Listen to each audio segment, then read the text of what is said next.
My phone was in my pocket. They took my phone, took other phones in the house, laptops. They went through every single room in our home and confiscated my journals and my notebooks.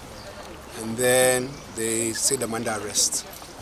And they told me we're coming to Nairobi, DCI headquarters. So we are driving to Nairobi. Then I saw them going to my office. When I got to the office, I found Mr. Keith, and he had a search warrant. And this went on to search my office. I think my lawyer should share with you my search warrant, and they're saying that there's money in my office. I'm handling lots of money. I'm paying people. I was like, okay, you're welcome to my office. Do a search, which we did. They found nothing. All along so I was arrested at Lukenya. When I go to the office, they said, you're not under arrest. They're just going to search your office, then we'll let you go. Then after they searched, they said, oh, no, you're under arrest. I'm like, for what? They said terrorism. I said, I'm not a terrorist. I know who he is. Yeah, that's what actually happened. So I think, so the truth is, our president is scared. He's scared of young people because young people are organizing by themselves. They're going to the streets, they're demanding better. So our president thinks that people are being paid to go to the streets. And they think I'm the financier. So when they went to my bank account, there was no money. So they thought I have money, like I have a safe. I don't even have a safe in my home or even in my office. I don't even own a gun. I don't carry guns. I don't own any weapons. So they thought I had money in the office. If you look at the search warrant, that they have information that I use mageuzi to distribute money to goons. I have never worked with goons my entire life.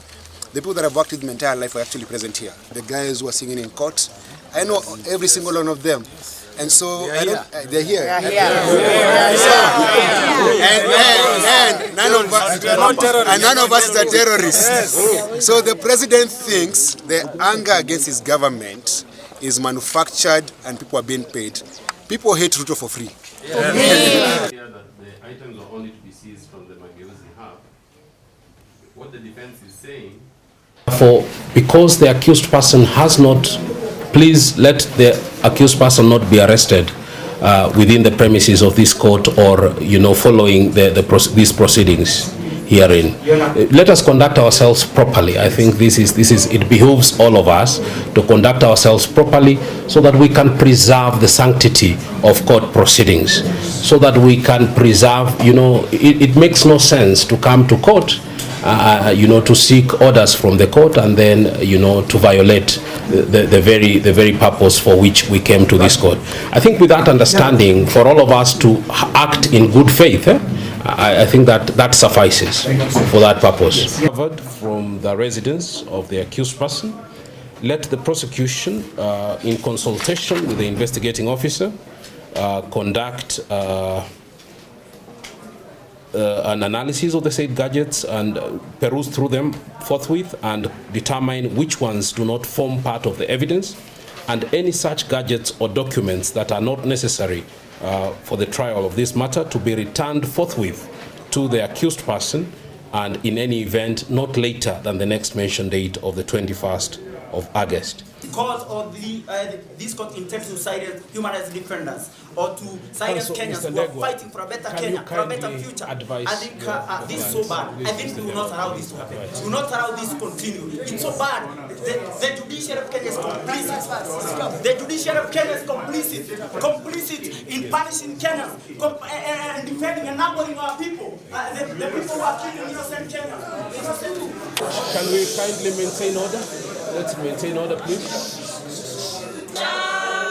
Hakutatuzuia sisi wananchi kunyakua uhuru wetu na haki ya jasho letu na haki ya jasho letu. Tumekataa kupiga magoti mbele ya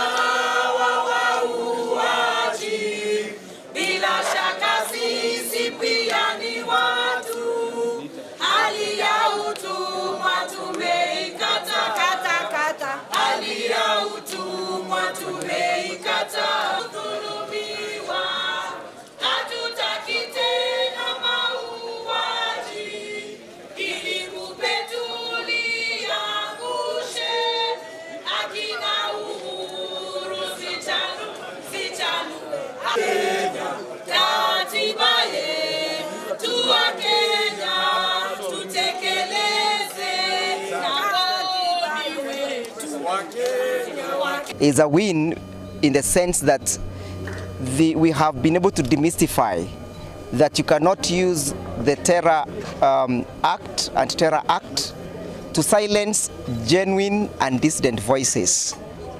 The courts have also come out strongly in defense of the Constitution, as indicated by Article 3, that we all have the responsibility, the duty, and the power to uphold and protect the Constitution from abrogation.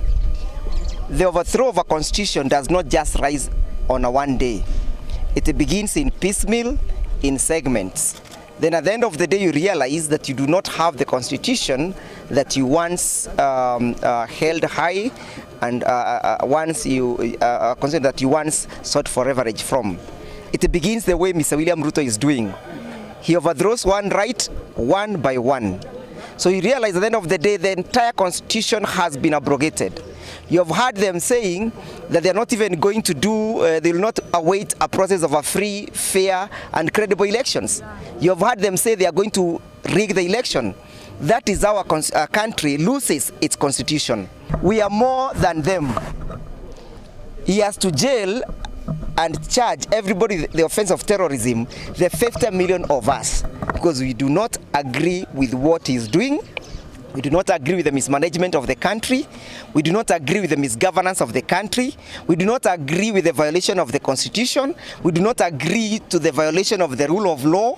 We do not agree to the humiliation and embarrassments and intimidation of freedom fighters and liberators. So today is a win for the Kenyan people.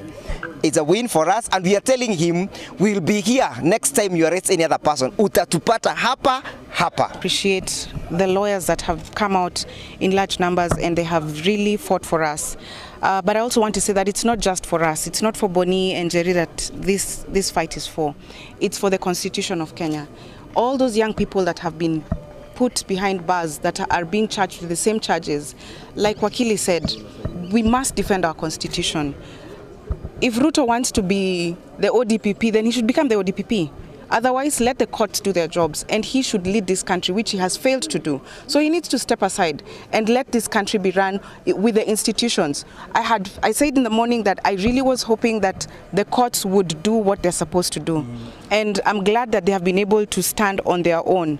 The surety just means that if Boniface fails to come to court, then we would be forced to pay that money. So it's just a guarantee that we will make sure, because if he doesn't come, then we will be charged with that, which is a good thing. It didn't need to be that high, but it means that Boni is free to go. We've also been assured that he will not be rearrested. I was also very afraid of that. But because the courts have said as much, then I expect that he will be free, that we will go home, and we don't need to be looking over our shoulders. We will definitely be locking our gates because they just drove right through. But the Constitution must be upheld. We must continue to ensure that this Constitution is upheld at every level, every Kenyan, everywhere. This Constitution has got your back. So we must ensure that we come out in large numbers every time the Constitution is violated, so that we make sure that it continues to cover us for years to come. And it's the same Constitution that will jail Ruto and all those cronies of his. For the Constitution of Kenya, it's a big win for Boniface Mwangi. It's a big win for human rights defenders across this country. The courts have pronounced themselves that activists are not terrorists. They couldn't even somehow come up with even the simplest of charges related to terrorism. So this is something that we must celebrate, that the Constitution has won today. And we just want to say this: Kenyans know who the goons are. Kenyans know who support goons and vandalism in this country. We see them every day. They walk step by step with them. You know, they protect them as they vandalize and as they loot. They share in the proceeds of the loot and the vandalism. Kenyans know this. It's all over. So let the state stop using or misusing the ODPP and the courts to silence dissent, to silence criticism, and to silence democracy.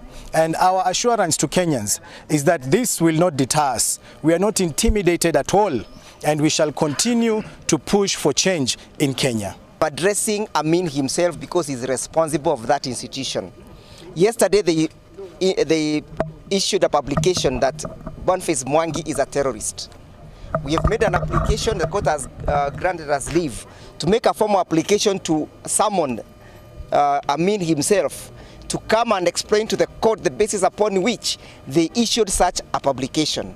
We are looking forward to cross-examining him because we must hold him to account. It is required of him to exercise high professionalism when executing his functions and his duties. So we are asking him to pull down that false, malicious, and untrue publication about Boniface Mwangi. He is not a terrorist. There is no offense of terrorism that has been preferred against him by the prosecution, and therefore the continuous remaining of that publication is a violation of Mr. Mwangi's rights. If it is not going to be pulled down within today, we are going to take personal actions against Amin himself. There is no one who is above the law. Yes. Not the DCI, not Mr. William Ruto, not Mr. Kindiki. We are all equal before the law. We are subject to the Constitution. The Constitution is the one that is supreme. So we are warning you, Mr. Amin, you must pull down that particular publication. Terrorists all over the world are laughing at Kenya. They are saying, which is this terrorist who uses a tear gas canister to scatter people fast before he can terrorize them? I think for terrorism, they look for maximum damage. So when you say that Boniface Mwangi had a tear gas canister, and it is an implement of terrorism, what you are telling international terrorists is that we have an unqualified terrorist who first scares people to reduce the numbers before he can terrorize them. And I'd also like to say this, if a tear gas canister is an implement of terrorism, they've been using it on us on the streets, they've been using it on our children at Langata, they've been using it everywhere. So let us not be laughable. If we must infringe on the rights of Kenyans, let us look for intelligent people that we can use to infringe on the rights of Kenyans. Thank you.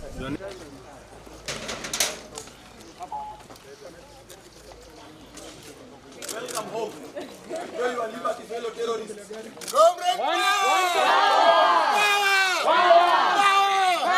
I'm a free man. I'm going home to my family. Hey. Thank you, Runge. Asanteni sana.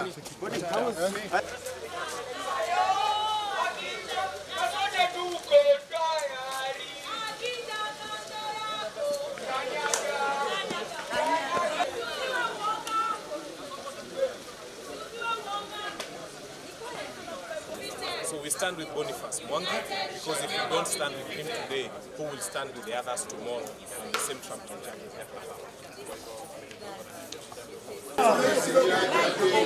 Songa hapo kwa bako.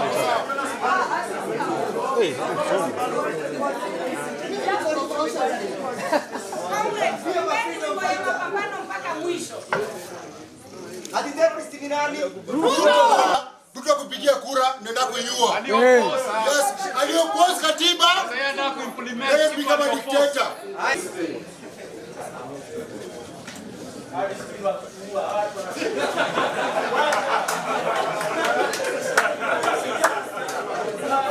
You are charged of being in possession of ammunition without a valid firearm certificate, contrary to Section 2(1)(c), as read with Section 226(2)(b) of the Firearms Act, Cap 11 laws of Kenya.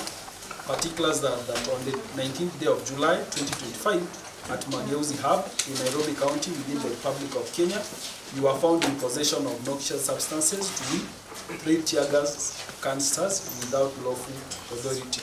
Is the charge true or not true? Not true. You have count 2. You are being charged of being in possession of ammunition without a valid firearm certificate, contrary to Section 26(1)(f), as read with Section 26(2)(a) of the Firearms Act, Cap 114, laws of Kenya. Particulars are that on the 19th day of July 2025 at MATIANG'I Hub in Nairobi County within the Republic of Kenya, you are found in possession of one round of a 7.62 51mm blank ammunition without lawful authority. Is the charge true or not true? Not true.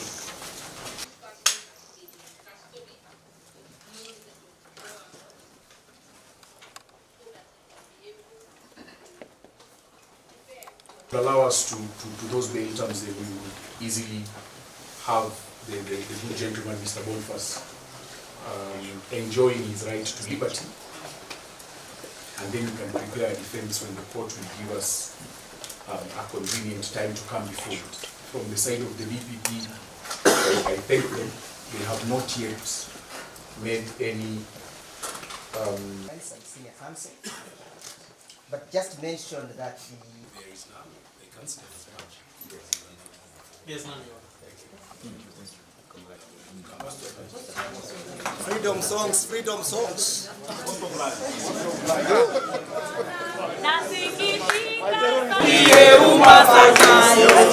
Si wewe Mwenyezi Mungu, si wewe Mwenyezi Mungu, muumba wa kina ukombozi. Si wewe Mwenyezi Mungu, si wewe Mwenyezi Mungu, muumba wa kina ukombozi. Nasikitika sana moyoni mwangu, ni nani aliyeumba polisi?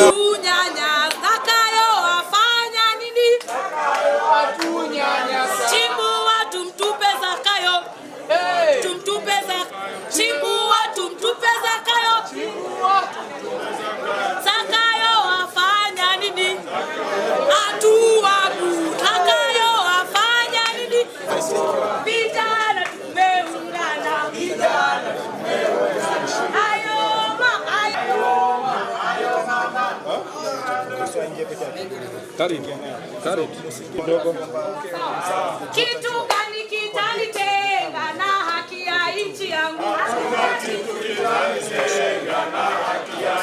Isiae hapana, tumekataa kabisa. Kushikwa bure hapana, tumekataa kabisa. Abduction hapana, tumekataa kabisa. Kushikwa bure hapana, tumekataa kabisa. Abduction Afrika huru, Afrika huru. Government is using DCI to do their dirty work. It's just political work here. If Ruto wants to contest with me on the ballot, aseme tu mara moja tushindane. Kuwa watoto, wacha tu waandamane bila kuuliwa. That's all you're asking for. Yeah. Ukifanya makosa tushike. Usitafutilie makosa huku chini. None of us have done anything wrong. Even the kids were here last week. Terrorism charges, those are fake charges by the way.